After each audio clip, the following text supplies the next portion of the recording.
This week, we learned that not only are they not bowing down, they're planning an attack, that they have an end to our critical infrastructure. That is frightening. But again, Nicole, this is something you and your whistleblowers have been warning for years. Absolutely. And your show on Real American Voice and your podcast is always among the first to tell the American public about the CCP's ambition to destroy American community. I mean, they're not just targeting the military and government entities, but they're going after the civilian critical infrastructure like the electrical grids and water treatment plant, transportation system, oil and natural gas system. So there are military-aged Chinese men crossing the border, and they could be the sleeper cell, and they will start acting at the direction of Xi Jinping's commands at moments of notice. I think this country is in very serious danger. I mean, given that CCP has already deeply penetrated in the U.S. critical infrastructure,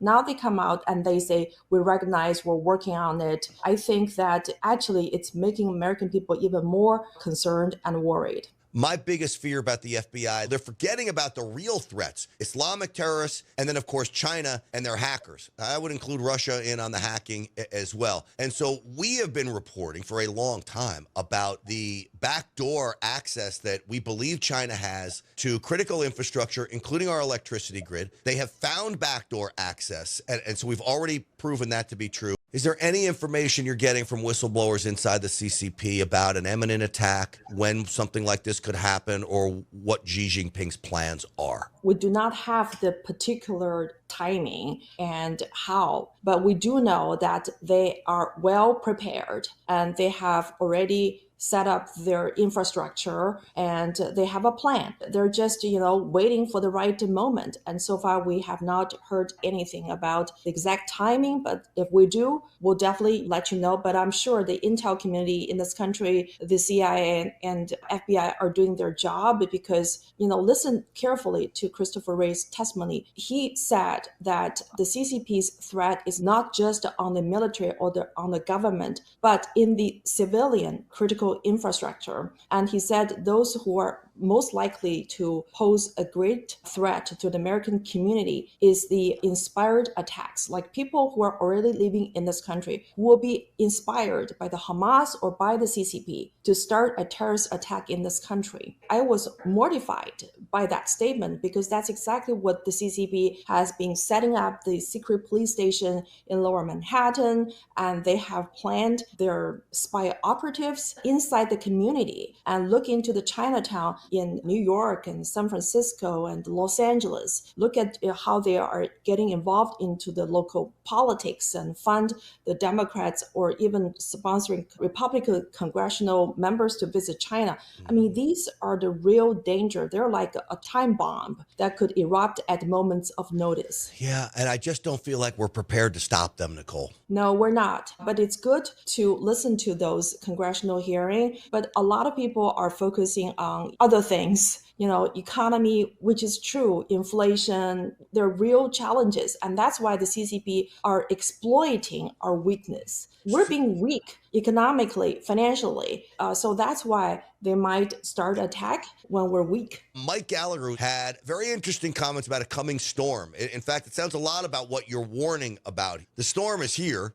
We certainly don't have strength. This is the problem, Nicole. We have lost the power of deterrence. I think the foreign diplomacy that the Biden administration has been conducting with Xi Jinping is, okay, open the dialogue and have an open line of communication. That is an offense. That is like appeasement policy. The CCP has been on the offense. They have been taking very proactive steps and very methodically infiltrating this country. And that's why I think that they perceive this administration to be very weak because our policy has been on the defense. Russia's full-scale invasion of Ukraine, the largest invasion of a neighboring country in Europe since World War II. Hamas has launched a surprise attack within Israel's borders overnight. Iran gives up to $100 million a year to Hamas. Xi Jinping says Taiwan will be reunified with China during his New Year's address. So 2024 must mark an inflection point. We stand at this crossroads, whether to surrender to a sea of troubles or do everything we can to deter. The growing number of world conflicts and threats have strengthened ties between Moscow and Beijing, pledging to shape a new world order. She told Putin that they are driving changes not seen in a century and will provide an alternative to Western influence. 앞으로도 언제나 반전사주 전선에서 언제나 러시아와 함께 있을 것임을 다시 이 기회를 빌어서 확언합니다. Ibrahim Raisi's visit comes as both China and Iran strengthen their relationships with Russia. Both sides say they're opposed to a world order led by the United States and its allies. China is by far the most serious challenge to U.S. national security, with the power to reshape the international order to Beijing's liking. Both the People's Republic of China and Russia have the means to threaten our interests and our way of life. We're the last real superpower, and now China is a near peer-to-peer adversary to us now. And of course their goal is to rebuild the empire. They're even putting outposts around us. They're buying up farmland in states here in the US. And even in some of these localities, we have Chinese CCP-owned companies that are coming in and open shop on Main Street. An age of idealism has been replaced by a period of hard-headed realism. Old enemies are reanimated, new foes are taking shape, battle lines are being redrawn. Russia is gathering its forces as it attempts to break Ukrainian defenses across the eastern Donetsk region. Russia is also receiving support from Iran.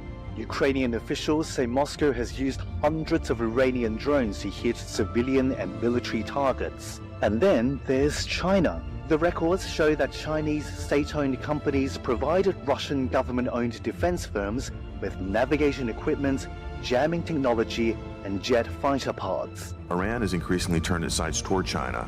China is Iran's biggest trading partner and the only customer of its heavily sanctioned oil exports. Plans made under a 25-year strategic agreement signed in 2021. According to the New York Times, the agreement calls for joint training and exercises, joint research and weapons development, and intelligence sharing. And actively deepen defense cooperation with new member Iran. Iran-backed groups form a land bridge across the Middle East and connect in an alliance that Tehran calls the axis of resistance. Russian or Chinese firearms, relics from previous wars that made their way into the hands of Hamas. The foundation of the world order being shaken to their core. To guarantee our freedoms, we must be prepared to deter.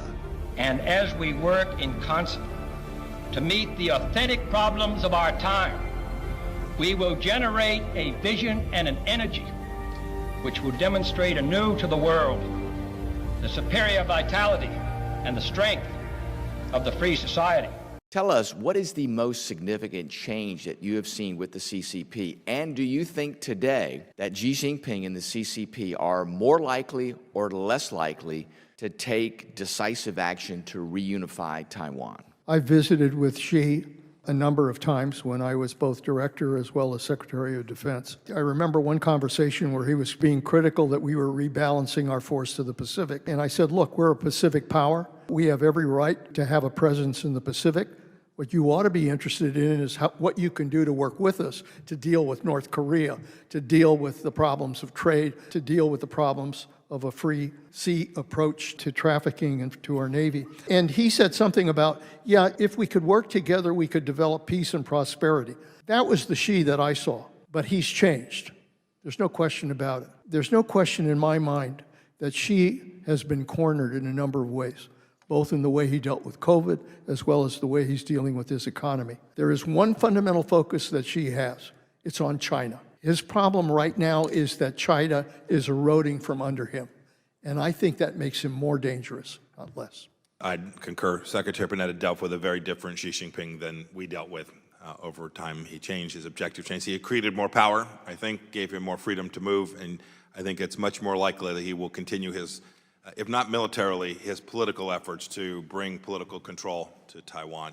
This morning, the Washington Post published a story about the CCP's United Front efforts amping up their engagement with our nation's mayors, including the mayor of Carmel, Indiana, in my state, the former mayor, he just left office, who went on lavish trips to China and engaged at a high level with Chinese officials in their country. Why should our nation's mayors stray away from these types of entanglements with the sister cities projects and other CCP United Front efforts? You know, Congressman Banks, it's in some ways parallel to what we were talking about in Africa. The Chinese Communist Party will always show up at people's doors with things that feel good. The remarks I made to the National Governors Association, I had to run through a State Department roadblock to make those remarks. The Chinese Communist Party is showing up at school board meetings.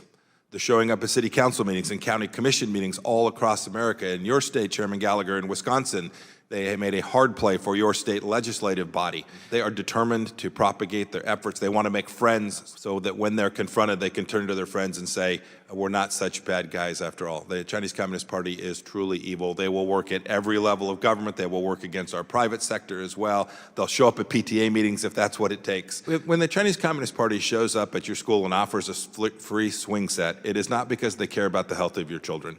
That's maybe the simplest way to articulate Sister Cities programs and the Confucius Institutes and all of these United Front efforts inside of our country.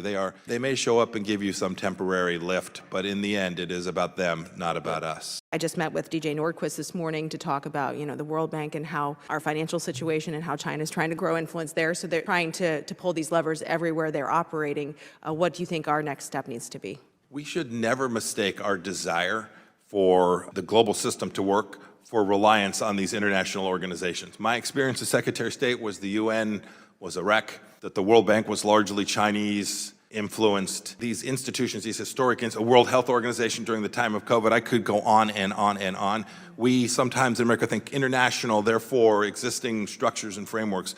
We should revisit each of those. If they are not functioning in a way that delivers for America, we should evaluate America's continued participation in each of those institutions.